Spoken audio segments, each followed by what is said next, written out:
2018 November 15 John Allen ചൗ എന്നൊരാൾ north sentinel ഐലൻഡിലെ Indian coast ഗാർഡിന്റെ കണ്ണുവെട്ടിച്ച് കടക്കുകയായിരുന്നു. അവിടെയുള്ളവർ തന്നെ വളരെ സ്നേഹത്തോടെ സ്വീകരിക്കുമെന്നായിരുന്നു ജോണിന്റെ വിശ്വാസം. പക്ഷേ അവിടെ സംഭവിച്ചത് മറ്റൊന്നായിരുന്നു. അവന് എന്താണ് സംഭവിച്ചത് എന്നറിയുന്നതിന് മുൻപ് ആ ഐലൻഡിനെ കുറിച്ച് ചില കാര്യങ്ങൾ നമ്മൾ മനസ്സിലാക്കണം.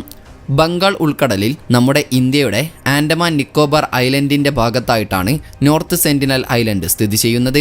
ഏകദേശം 7 കിലോമീറ്റർ വീതിയും 7.8 കിലോമീറ്റർ നീളവുമുള്ള ഈ ഐലൻഡ് ഭൂമിയിൽ ഇന്നുള്ളതിൽ വെച്ച് പുറം ലോകവുമായി യാതൊരു ബന്ധവുമില്ലാത്ത അവസാനത്തെ ഗോത്രവർഗ്ഗക്കാരുടെ താമസ സ്ഥലമാണ്. പുറത്തുള്ള നമ്മൾ ഈ ഗോത്രക്കാരെ സെന്റിനലീസ് എന്നാണ് വിളിക്കുന്നത്. ഇവരുടെ എണ്ണം ഏകദേശം 15നും 500നും ഇടയിലാണെന്നാണ് ഒരു കണക്ക്. എങ്കിലും ഇവരുടെ കൃത്യമായ എണ്ണം എടുക്കാൻ കഴിയില്ല എന്ന് പറയുന്നതിന് ഒരു കാരണമുണ്ട്.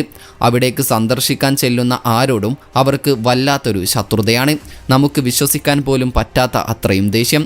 ഇവരുടെ ഈ സ്വഭാവത്തെക്കുറിച്ച് ആദ്യം രേഖപ്പെടുത്തിയിട്ടുള്ള ഒരു സംഭവം നടക്കുന്നത് 1867 അന്ന് ഒരു ഇന്ത്യൻ മർച്ചന്റ് കപ്പൽ ഈ ഐലൻഡിന്റെ അടുത്തുള്ള പാറയിലിടിച്ച് തകർന്നു. അതിലുണ്ടായിരുന്ന 106 യാത്രക്കാർ വിചാരിച്ചത് തങ്ങളെ രക്ഷപ്പെട്ടു എന്നായിരിക്കാം. പക്ഷേ സത്യം അതായിരുന്നില്ല. യാതൊരു മുന്നറിയിപ്പുമില്ലാതെ ആ ഗോത്രക്കാർ അമ്പും വില്ലും ഉപയോഗിച്ച് കപ്പലിലെ ആളുകളെ ആക്രമിക്കാൻ തുടങ്ങി. ഒരാഴ്ച കഴിഞ്ഞ് ഒരു റോയൽ നേവി കപ്പൽ വന്ന് അവരെ രക്ഷിക്കുന്നതുവരെ ആ ഗോത്രക്കാരെ ഒരുവിധം തടഞ്ഞു നിർത്താൻ മാത്രമേ അവർക്ക് കഴിഞ്ഞുള്ളൂ. ആ തകർന്ന കപ്പലിൻ്റെ ക്യാപ്റ്റൻ പിന്നീട് ഈ സെന്റിനലീസുകാരെ കുറിച്ച് പറഞ്ഞത് അവർ തീർത്തും നഗ്നരാണെന്നും ചെറിയ മുടിയും ചുവന്ന പെയിൻ്റടിച്ച മുഖവും ഉള്ളവരാണെന്നും എന്തൊക്കെയോ വിചിത്രമായ ശബ്ദങ്ങൾ ഉണ്ടാക്കിക്കൊണ്ട് ഇരുമ്പിൻ്റെ മുനയുള്ള അമ്പുകൾ കയ്യിൽ പിടിച്ചിട്ടുണ്ട് എന്നുമായിരുന്നു. ഈ ഗോത്രക്കാരുടെ ഒരു പ്രത്യേകതരം സ്വഭാവം കാരണം 13 വർഷങ്ങൾക്ക് ശേഷം 1880 തോക്കുകളൊക്കെയായി ഒരു കൂട്ടം ബ്രിട്ടീഷ് ഉദ്യോഗസ്ഥർ അവിടേക്ക് തിരികെ പോയി. ആ സമയത്ത് അവർ അവിടെ കുറച്ച് നടപ്പാതകളും ആളുകൾ പെട്ടെന്ന് ഉപേക്ഷിച്ചു പോയതുപോലെ തോന്നുന്ന ചില ചെറിയ ഗ്രാമങ്ങളും കണ്ടുവത്രേ. അവസാനം അവർ 4 സെന്റിനലീസ് കുട്ടികളെയും ഒരു പ്രായമായ അപ്പൂപ്പനെയും അമ്മൂമ്മയെയും അവിടെ കണ്ടെത്തി. ഇവരെ അവർ അടുത്തുള്ള പോർട്ട് ബ്ലെയർ സിറ്റിയിലേക്ക് പിടിച്ചുകൊണ്ടുപോയി. എന്നാൽ അവിടെ അവർക്ക് അധികകാലം പിടിച്ചു നിൽക്കാൻ കഴിഞ്ഞില്ല. കാരണം 6 പേർക്കും പെട്ടെന്ന് വലിയ അസുഖം വരികയും ആ പ്രായമായ മനുഷ്യനും അയാളുടെ ഭാര്യയും മരിക്കുകയും ചെയ്തു. അതോടെ ആ 4 കുട്ടികൾക്കും കുറേ സമ്മാനങ്ങളൊക്കെ കൊടുത്തിട്ട് അവരെ അവരുടെ സ്വന്തം നാട്ടിലേക്ക് തന്നെ തിരിച്ചയച്ചു. ഇതിന് 16 വർഷങ്ങൾക്ക് ശേഷം, അതായത് 1896 അടുത്തുള്ള ഗ്രേറ്റ് ആൻഡമാൻ ഐലൻഡിലെ ജയിലിൽ നിന്ന് ഒരു കുറ്റവാളി സ്വയം ഉണ്ടാക്കിയ ഒരു ചെറിയ ചങ്ങാടത്തിൽ രക്ഷപ്പെട്ടിരുന്നു. പക്ഷേ അയാൾ ചെന്നുപെട്ടത് നോർത്ത് സെന്റിനൽ ഐലൻഡിലായിരുന്നു. അങ്ങനെ അയാളെ അന്വേഷിച്ച് ചെന്ന ഒരു സംഘം അയാളുടെ മൃതദേഹം ആ ബീച്ചിൽ കണ്ടെത്തി. ദേഹം മുഴുവൻ അമ്പുകൾ തറച്ചു കയറിയ നിലയിലും കഴുത്തു മുറിച്ച നിലയിലുമായിരുന്നു അത്. അയാളുടെ മരണം എല്ലാവർക്കും വളരെ വ്യക്തമായ ഒരു മെസ്സേജാണ് നൽകിയത്. അതുകൊണ്ട് തന്നെ പിന്നീട് ഏകദേശം 80 വർഷത്തേക്ക് ആരും ആ ഐലൻഡിലേക്ക് തിരികെ പോയില്ല. എന്നാൽ 1974 മാൻ ഇൻ സെർച്ച് ഓഫ് മാൻ എന്ന പേരിൽ ഒരു ഡോക്യുമെൻ്ററി ഷൂട്ട് ചെയ്യാൻ വന്ന ഒരു സിനിമാ സംഘം ഇവർക്ക് സമ്മാനങ്ങൾ നൽകാനായി ആ ഐലൻഡിലെത്തി. അവിടെ അവർ തേങ്ങകൾ, കത്തികൾ, കുറെ തുണികൾ, പിന്നെ ജീവനുള്ള ഒരു പന്നി എന്നിവ സമ്മാനമായി അവിടെ വെച്ചു. അങ്ങനെ ആദ്യമായി ആ ഗോത്രത്തെ ക്യാമറയിൽ പകർത്താൻ അവർക്ക് കഴിഞ്ഞു. ആ വീഡിയോയിൽ കാണുന്നത് പോലെ ഈ ഗോത്രക്കാർക്ക് പുറത്തുള്ളവരുമായി കൂട്ടുകൂടാൻ യാതൊരു താല്പര്യവുമില്ലായിരുന്നു. അവർ ആ പന്നിയെയും മറ്റ് ചില സമ്മാനങ്ങളെയും മണ്ണിൽ കുഴിച്ചിട്ടു. എന്നിട്ട് ഫിലിം ക്രൂവിന് നേരെ അമ്പ് ചെയ്യാൻ തുടങ്ങി. ആ അമ്പുകളിലൊന്നുകൊണ്ട് ഫിലിം യൂണിറ്റിലെ ഒരാൾക്ക് പരിക്കേൽക്കുകയും ചെയ്തിരുന്നത്രേ. ഇതുപോലെ MV പ്രിംറോസ് എന്ന് വിളിക്കുന്ന ഒരു കപ്പൽ 1981 ഓഗസ്റ്റിൽ ആ ഐലൻഡിൻ്റെ പാറക്കെട്ടിലിടിച്ച് തകരുകയും കപ്പലിലുണ്ടായിരുന്ന യാത്രക്കാർ രക്ഷപ്പെടുകയും ചെയ്തിരുന്നു. കപ്പലിലെ ജീവനക്കാർ ഈ ഗോത്രക്കാരെക്കുറിച്ച് പറഞ്ഞത് നല്ല ആരോഗ്യവും ചുരുണ്ട മുടിയുമുള്ള ആളുകളെന്നാണ്. അരയിലുള്ള ഒരു ചെറിയ ബെൽറ്റ് പോലെയുള്ളതൊഴിച്ചാൽ അവർ പൂർണ്ണമായും നഗ്നരായിരുന്നു. അവരുടെ കൈകളിൽ കുന്തങ്ങളും അമ്പും വില്ലും ഉണ്ടായിരുന്നു. തീരെ സൗഹൃദപരമല്ലാത്ത രീതിയിൽ അവർ അത് വീശിക്കാണിക്കാനും തുടങ്ങിയിരുന്നു. പക്ഷേ ഇതുവരെയുള്ള മിക്കവാറും എല്ലാ സംഭവങ്ങളും വെച്ച് നോക്കുമ്പോൾ സെന്റിനലീസുകാരെ ആർക്കും അങ്ങോട്ടേക്ക് ചെന്ന് കൂട്ടുകൂടാൻ കഴിയാത്ത ആളുകളായിട്ടാണ് തോന്നുന്നതെങ്കിലും കൃത്യം 10 വർഷങ്ങൾക്ക് ശേഷം ആന്ത്രോപോളജിസ്റ്റുകളുടെ അഥവാ മനുഷ്യരെക്കുറിച്ച് പഠിക്കുന്നവരുടെ ഒരു സംഘം അതുവരെ അസാധ്യമായ ആ കാര്യം സാധിച്ചെടുത്തു. അവർ ആദ്യമായി അവരുമായി വളരെ സമാധാനപരമായി ഇടപഴകി. ആന്ത്രോപോളജിക്കൽ സർവേ ഓഫ് ഇന്ത്യയിലെ ത്രിലോക്നാഥ് പണ്ഡിറ്റ് എന്ന ഉദ്യോഗസ്ഥൻ 1967 മുതൽ എല്ലാ 1-2 മാസം കൂടുമ്പോഴും ആ ഐലൻഡിൽ പോയി സമ്മാനങ്ങളും തേങ്ങകളും അവർക്കായി ഇട്ടുകൊടുക്കാറുണ്ടായിരുന്നു. ആദ്യത്തെ 24 വർഷക്കാലം ഇങ്ങനെ ചെയ്തിട്ടും സെന്റിനലീസുകാർ അവരോടുള്ള ശത്രുത അങ്ങനെ തന്നെ തുടർന്നു. എന്നാൽ 1991 ജനുവരി 4 ഇതെല്ലാം മാറിമറിഞ്ഞു. അന്നേ ദിവസം ആന്ത്രോപോളജിസ്റ്റായ മധുമാല ചതോപാധ്യായയുടെ നേതൃത്വത്തിൽ 13 ഗവേഷകരും ഉദ്യോഗസ്ഥരും അടങ്ങുന്ന ഒരു സംഘം ആ ഐലൻഡിനെ സമീപിച്ചു. ഈ ഗോത്രവുമായി നേരിട്ട് ഇടപെടുന്ന ആദ്യത്തെ വനിത കൂടിയായിരുന്നു അവർ.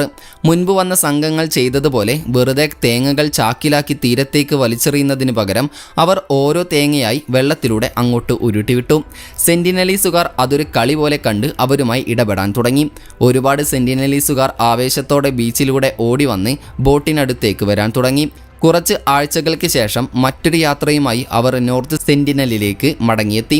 ഇത്തവണ കുറേ സെന്റിനലീസ് പുരുഷന്മാർ അവരുടെ ചെറിയ ബോട്ടിൽ കയറുകയും തേങ്ങാച്ചാക്കുകൾ മുഴുവനായി പിടിച്ചെടുക്കുകയും ചെയ്യുന്നിടം വരെ കാര്യങ്ങളെത്തി. അങ്ങനെയിരിക്കെ ഒരു സന്ദർശനത്തിൽ ഒരു ചെറുപ്പക്കാരനായ ഗോത്രക്കാരൻ പണ്ഡിറ്റിനെ നോക്കിയിട്ട് ഇരുമ്പിൻ്റെ ബ്ലേഡുള്ള ഒരു കത്തി പുറത്തെടുത്തു. എന്നിട്ട് അയാളുടെ നെഞ്ചുകീറി ഹൃദയമെടുക്കാൻ പോവുകയാണെന്ന രീതിയിൽ ഒരു ആംഗ്യം കാണിച്ചു. ഒരുപക്ഷെ വന്നവർ ആ ഐലൻഡിൽ സ്ഥിരമായി താമസിക്കാൻ പ്ലാൻ ചെയ്യുന്നുണ്ടെന്ന് അവർ കരുതിയിട്ടുണ്ടാകാം. 1994 ഇതെല്ലാം പൂർണ്ണമായും അവസാനിക്കുന്നതിന് മുൻപ് ഏതാനും വർഷങ്ങൾ കൂടി ഇങ്ങനെ അവരെ കാണുന്നത് പോയി തുടർന്നു. അങ്ങനെ 2004 ഇന്ത്യൻ മഹാസമുദ്രത്തിലുണ്ടായ ഭൂകമ്പം നോർത്ത് സെന്റിനൽ ഐലൻഡിന് തൊട്ടടുത്ത് ഒരു വലിയ സുനാമി ഉണ്ടാക്കിയതിന് ശേഷം ഇത്രയും വലിയൊരു ദുരന്തത്തിൽ നിന്ന് ഈ ഗോത്രക്കാർ രക്ഷപ്പെട്ടോ എന്ന് പരിശോധിക്കാൻ സർക്കാർ ഒരു ഹെലികോപ്റ്റർ അയച്ചിരുന്നു.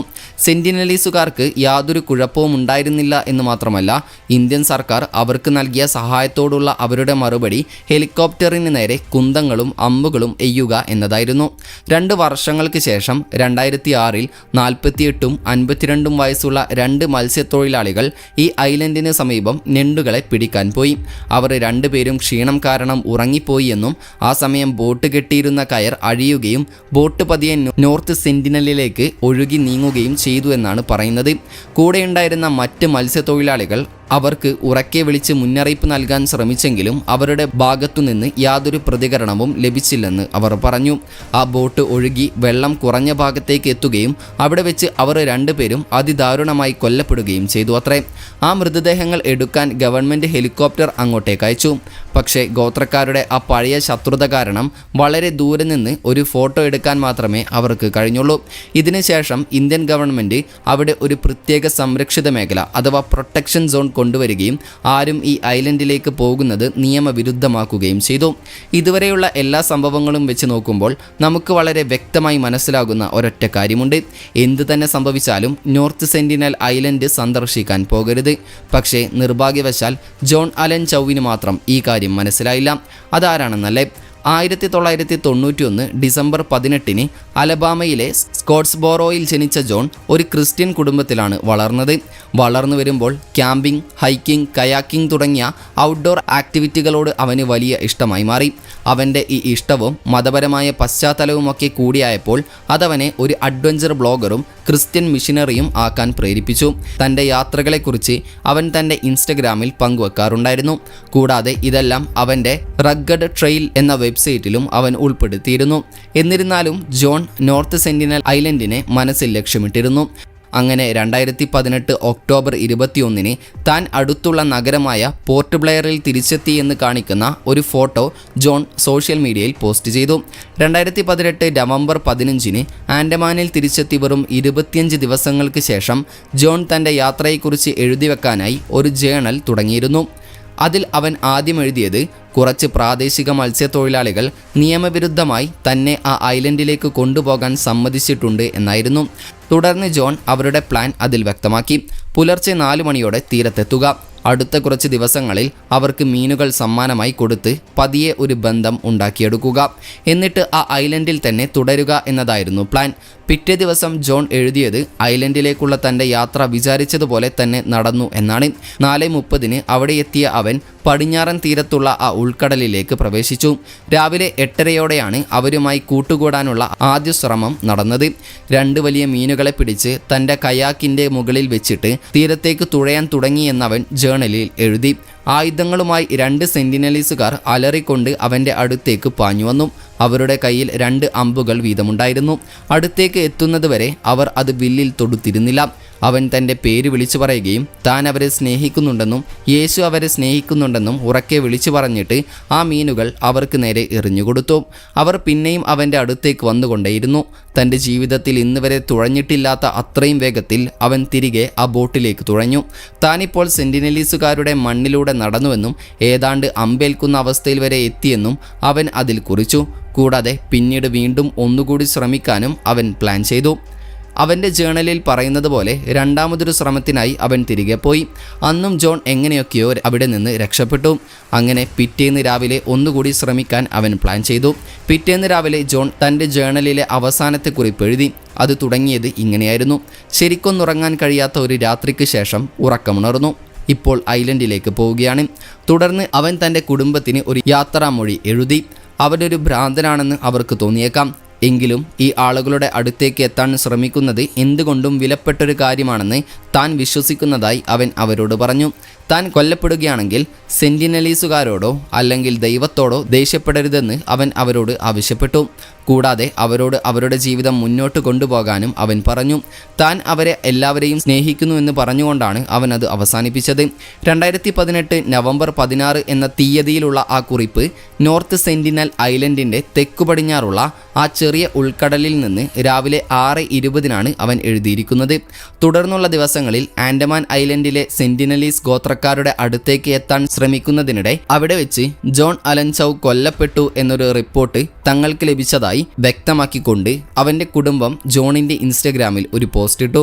പോലീസ് റിപ്പോർട്ടുകൾ പ്രകാരം ജോണിനെ അവിടെ ഇറക്കിവിട്ട ആ മത്സ്യത്തൊഴിലാളികൾ പിറ്റേ ദിവസം, അതായത് നവംബർ 17 തിരികെ ചെന്ന് നോക്കിയപ്പോൾ തീരത്തുകൂടി അവൻ്റെ മൃതദേഹം എന്ന് തോന്നിക്കുന്ന ഒന്ന് വലിച്ചിഴക്കുന്നതും മണ്ണിൽ കുഴിച്ചിടുന്നതും അവർ വളരെ ദൂരെ നിന്ന് കണ്ടുവത്രേ. അങ്ങനെ ഇന്ത്യൻ ഉദ്യോഗസ്ഥർ അവൻ്റെ മരണം സ്ഥിരീകരിച്ചു. ഗവൺമെൻറ് ഒരു അന്വേഷണം പ്രഖ്യാപിക്കുകയും നോർത്ത് സെന്റിനൽ ഐലൻഡ് സംരക്ഷിക്കുന്നതിനുള്ള നിയമങ്ങൾ ലംഘിച്ചതിന് ജോണിനെ ഐലൻഡിലേക്ക് കൊണ്ടുപോയ ആ മത്സ്യത്തൊഴിലാളികളെ അറസ്റ്റ് ചെയ്യുകയും ചെയ്തു. ജോണിൻ്റെ മൃതദേഹം പിന്നീട് ഒരിക്കലും കണ്ടെത്തിയിട്ടില്ല. ഏതായാലും ഈ ദ്വീപിനെക്കുറിച്ചും ഇവിടെയുള്ള ജനസമൂഹത്തെക്കുറിച്ചും നിങ്ങൾക്കെന്ത് തോന്നുന്നു എന്ന് കമൻറ്റ് ചെയ്യാൻ മറക്കരുത്. ഇവിടേക്ക് പോകാൻ നിങ്ങൾക്കൊരവസരം ലഭിച്ചാൽ നിങ്ങൾ ആ യാത്ര ചെയ്യുമോ എന്നും കമൻറ്റ് ചെയ്യാൻ വിട്ടുപോകരുത്. അപ്പോൾ മറ്റൊരു ഇൻഫോർമേറ്റീവായ വീഡിയോയുമായി വരുന്നതുവരെ ഗുഡ് ബൈ.